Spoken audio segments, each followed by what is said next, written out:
Okay. Advanced algebra. Today's lesson is how to simplify radicals. Simplify radicals. Specifically just square rooting. There is a way to do cube rooting, fourth rooting, fifth rooting, etc. But we're trying to just break it down in just the basics, the essentials for you to survive the next course that you take in mathematics. So, square rooting is as far as we need to go. So how to simplify radicals. First thing you need to know is the perfect squares. We have talked about this in class before, but good reminder, yeah. The perfect square numbers.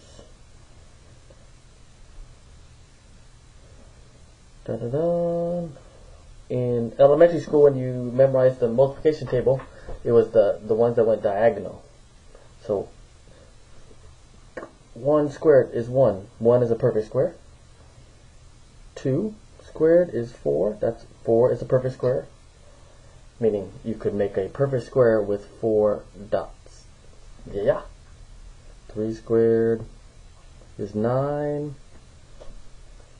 4 squared is 16, and so forth. So 25, 36, 49 is shoot, 64. Hey, well, I got an excuse. I'm old.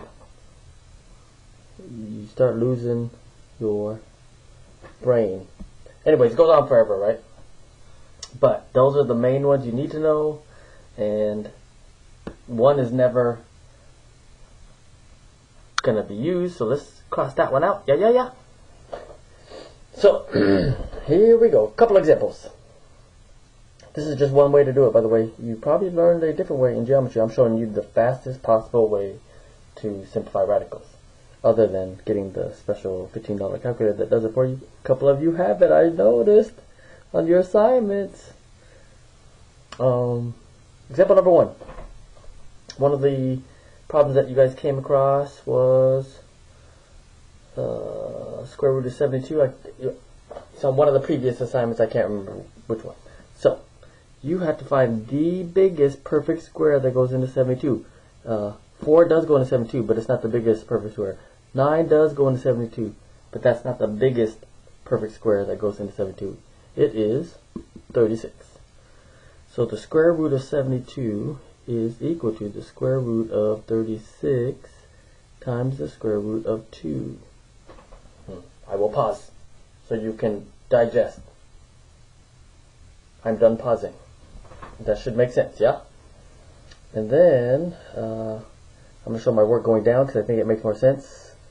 Than going across. Less likely for you to be confused. You know the square root of 36 is 6. This goes straight down. This is a decimal. If it is a decimal, you leave it in radical form. I also noticed on a couple assignments, some of you change stuff to decimals. Stop changing stuff to decimals. Just leave it like that. When you're doing trig, we don't want decimals. And then, of course, you don't need that dot. There. So, 6 times the square root of 2 is the most correct way to say it, but some teachers say 6 root 2, some teachers say 6 radical 2. The name of this symbol is actually called the radical symbol. So that's how I say it. I say 6 radical 2, but what it really means is 6 times the square root of 2, which is some number bigger than 6, obviously, because 6 times the square root of 2, which is like 1.4 or something like that. Maybe 1.414. Don't ask me how I got that memorized. So there's one example. When you're doing these problems, what amount of work do we want to see?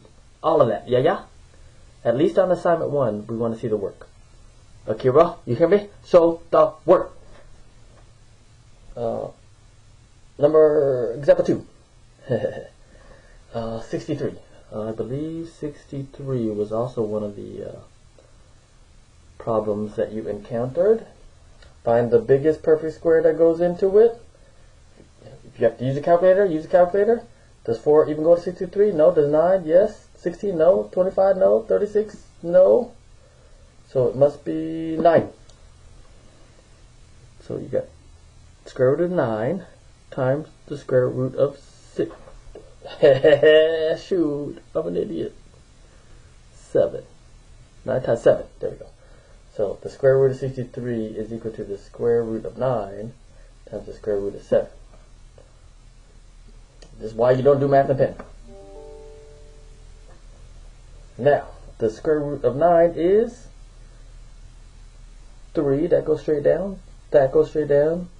We don't know the square root of 7. It's like 2 point something. Don't change it to a decimal, Caleb. Just leave it like that. Shoot. There. And then, if you leave your answer like that, it's, you know, that's okay. Just look prettier if you put it all together like that. How you say that? I pause because you're supposed to be saying it in your head right now, or out loud. If you want to say it out loud, go ahead. You want to yell it? Now's your chance. Chandelier, I know you like to yell. Yell that. Shoo. 3 root 7, or 3 radical 7, or 3 times the square root of 7. By the way, in math competitions, the way you have to say it is 3 times the square root of 7. There you go. They're very picky. More picky than me. More picky than I. Whatever. And also, I saw 108. The square root of 108.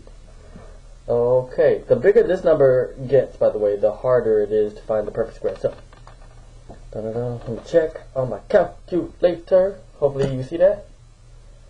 Does 4 go into 108? Yes, it does.